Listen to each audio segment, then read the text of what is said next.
turun tetap stay di tengah jadi bagus gitu ya. Nah itu keren banget ya. Nah yang bikin saya senang dengan teknik operasi ini adalah setelah dikerjain pasien bisa langsung pulang tanpa harus ada lagi live. Emang kenapa kalau live? Nanti dilaporin. Jadi yang menyenangkan dari teknik operasi dengan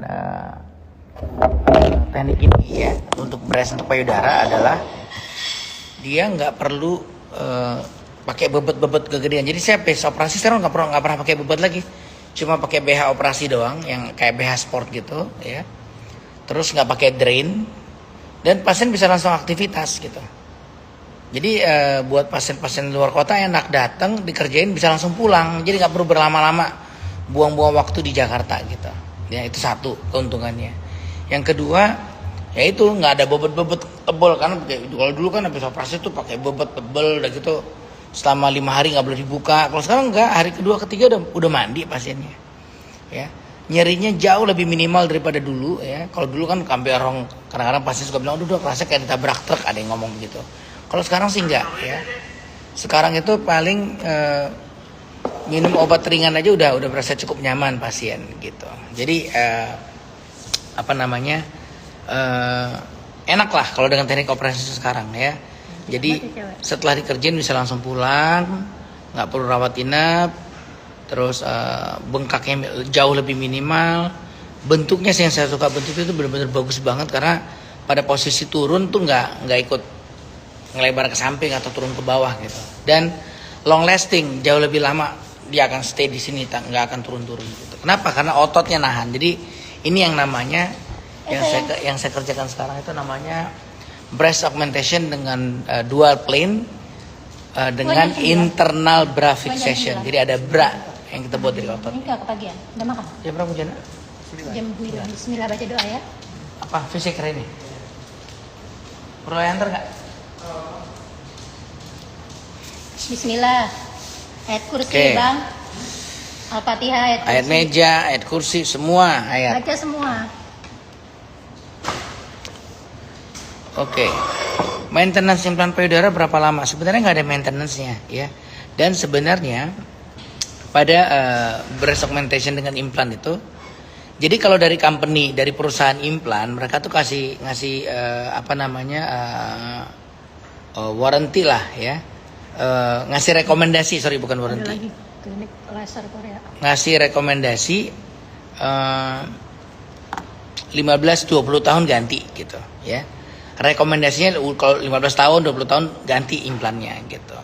Tapi pada prakteknya ya di dunia nyatanya, ini bukan cuma di kita doang, di Asia, di Amerika juga demikian. Selama kita nggak pengen ganti ukuran, nggak ada perubahan bentuk, nggak ada keluhan apapun, semuanya baik-baik aja, ya udah biarin aja, nggak perlu dibuka-buka gitu ya. Karena implan itu sebenarnya ya umurnya jauh lebih panjang daripada umur kita. Tisu dong. Oke. Nah, so buat Anda yang tertarik memang pengen breast augmentation silakan. Nah, sedikit mengomentarin maraknya suntik-suntik payudara. Saya cuma ngingetin hati-hati ya. Nggak ada sejauh ini ya. Sejauh ini belum ada obat yang bisa ngerangsang pembesaran payudara. Kalau obat itu ada dan benar, seluruh dunia udah pakai, bukan cuma si A, si B, si C doang gitu. Ya.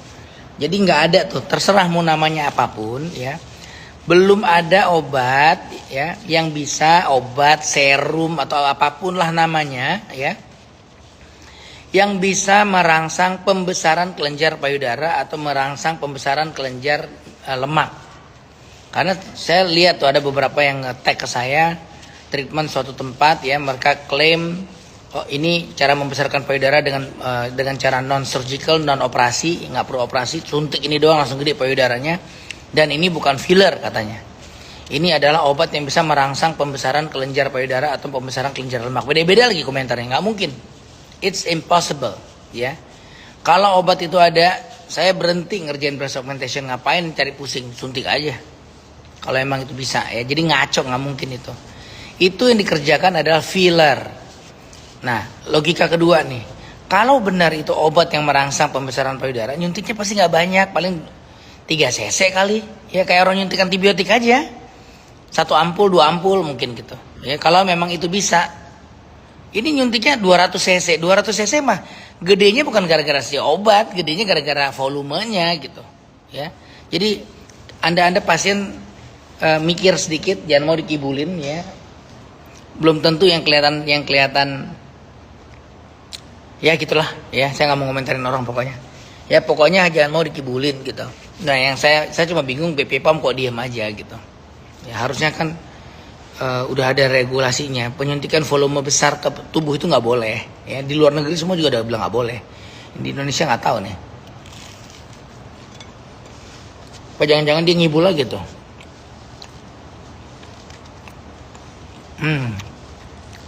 Di Rejuv. Kalau di T-Space Bintaro sekitar 7,5. Kalau lokal kayak sekitar 5 juta ya. Cairan filler, ya filler itu barang buatan HA, hyaluronic acid, dan disuntikin buat mengisi volume area-area badan gitu. Ya bisa disuntik area pelipis, bawah mata biasanya ya. Ini orang-orang nyuntiknya situ. Buat hidung, buat dagu, buat rahang, even buat ngisi tangan yang udah keriput dan lain-lain.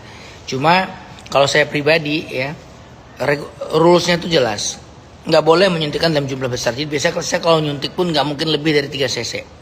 Ya, biasa malah 2 cc doang saya suntikin.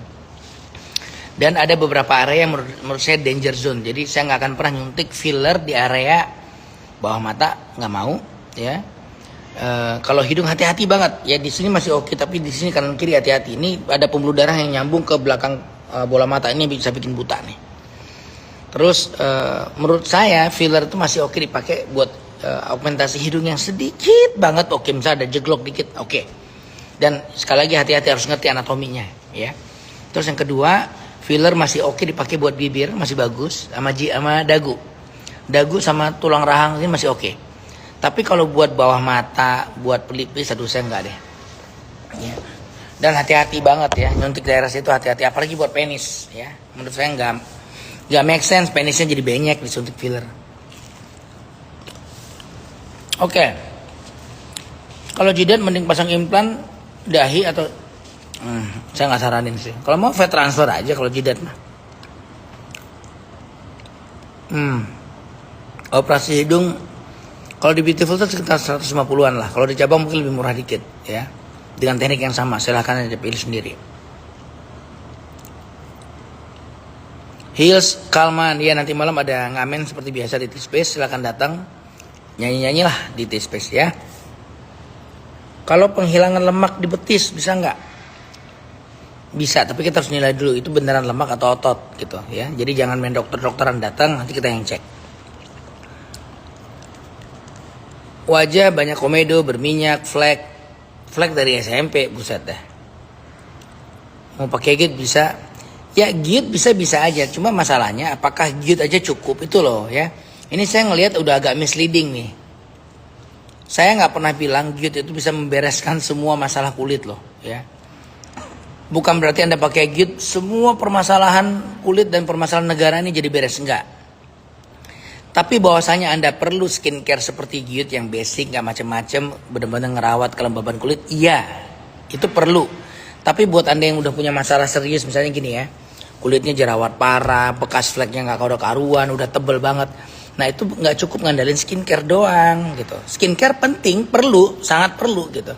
Tapi bukan berarti dengan skincare aja cukup. Karena banyak pasien yang ya memang susah ya, karena klinik Beautiful kan belum ada di semua kota. Jadi banyak yang datang ke saya terus, dok di kota saya kan belum ada Beautiful, jadi gimana? Sementara saya cuma bisa pakai giut aja. Ya mendingan begitu daripada nggak sama sekali. Tapi sebenarnya buat ngeberesin masalahnya, Anda perlu treatment yang treatmentnya memang saat ini kebetulan baru ada di Beautiful doang. Oke?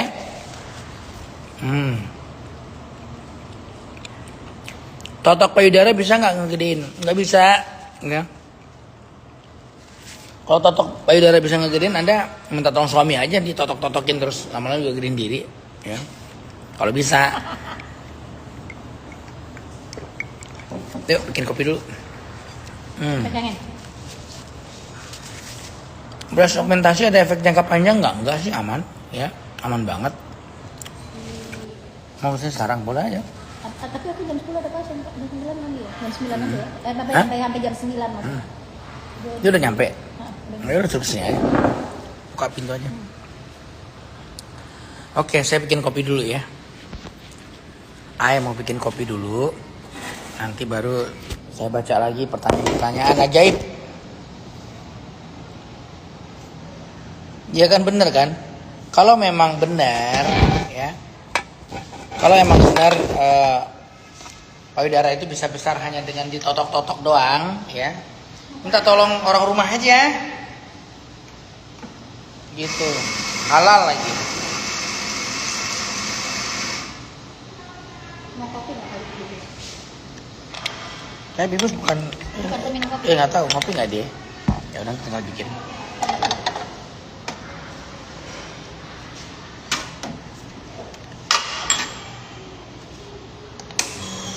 Oke. Nah, breast augment itu kalau di Beautiful itu tergantung pakai implan yang mana. Kalau implannya Motiva memang agak mahal sedikit ya. Karena memang barang implannya jauh lebih mahal daripada yang lain. Motiva 135, kalau yang non Motiva 115. Jadi terserah mau pakai yang mana nanti ya. Kalau saya favoritnya memang masih sejauh ini masih Motiva sih. Tapi ya sebenarnya semua juga bisa bagus kalau harganya benar gitu. Oke, ntar saya mau bikin susunya dulu ya, sabar.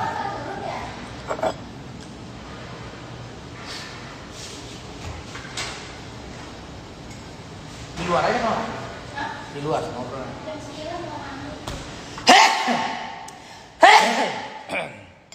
Oke. Ntar ya. Sabar penonton.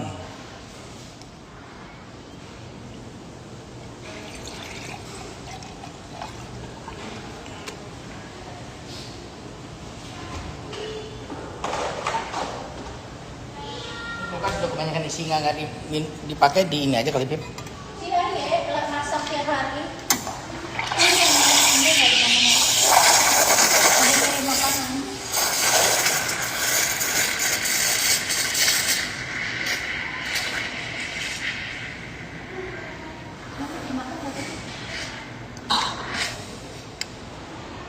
Tolong kain dong.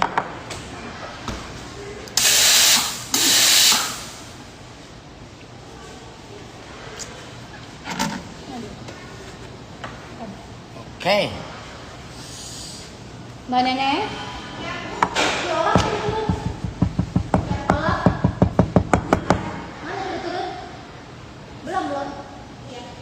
Belum ada. Itu susu dulu dong. Biar mix. Ibu tenang. Oh ya.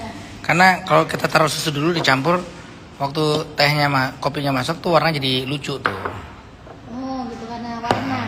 Iya, tuh jadi cakep. Masih deh. Kan lucu kan? Baru kita tambahin lagi di atasnya foamnya. Oh. Nggak pakai coklat. Nggak usah lah ya. Nggak usah. Dah, coba ibu minum. Thank you. No sugar needed. Enak deh. Aku jam bibus mau nggak? Udah ntar tinggal nyalain. Tolong matiin dong. Oke. Konser ada, rencana mau konser lagi. Saya sudah pakai kit kalau mau perawatan alamatnya di mana? Di Beautiful ya. Beautiful itu ada di Makassar. Tanggal 4 besok saya ke Makassar. Makassar, Jogja, Bali, Surabaya, Bandung, Bogor, Bekasi, Alam Sutra, Kelapa Gading, Pakubono dan T-Space Bintaro ya. Jadi silakan datang. Serum yang ampuh buat pori-pori gede, kulit kusam. Nah, nggak bisa nih kalau udah kulit kusam, kata-kata kulit kusam muncul, Anda harus beresin skin barrier dulu. Jadi skincare penting, pakai skincare yang prinsipnya yang basic skincare aja, nggak usah yang ribet-ribet ya. Tapi perlu treatment, datang ke Beautiful ya. Dermaskar saya nggak saranin ya. Saya belum ngelihat efektivitasnya yang oke banget gitu. Udah sembuh. Gendut. Filler bahaya kalau ngerjainnya nggak benar. Kalau ngerjainnya benar ya nggak apa-apa gitu ya. Oh, jangan gigit lagi lah. Kolagen yang bagus, kolagen Giot. Ya coba aja nih. Kolagen dari Giot. Kalau ini bukan kolagen ya, ini sunblocknya. Hey, Olaf.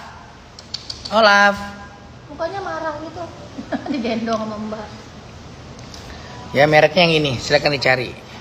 Wah, Kalau di Jakarta ya terdekat mungkin yang di ya Anda bisa ke Kelapa Gading atau yang ke Pakubono kali ya. Rhinoplasty untuk yang ada alergi rinitis bagus banget justru, dan biasanya itu ikut membantu meringankan rinitisnya. Jadi beres biasanya rinitisnya karena pemicunya salah satunya adalah kelainan struktur. keluar. Yuk, ini keluar.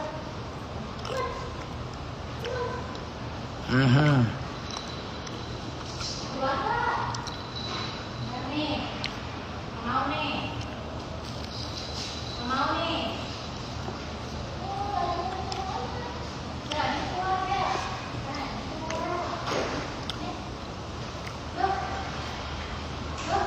Shelomita 10 hari yang lalu operasi sama Dr. Supit. Jadi space bagus, Pol.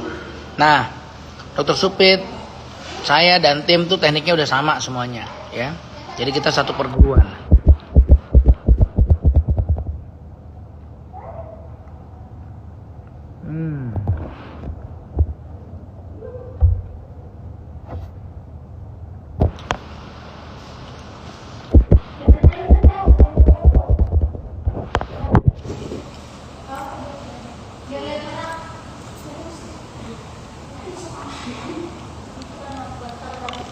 Ngelepas benang double chin ya bisa aja.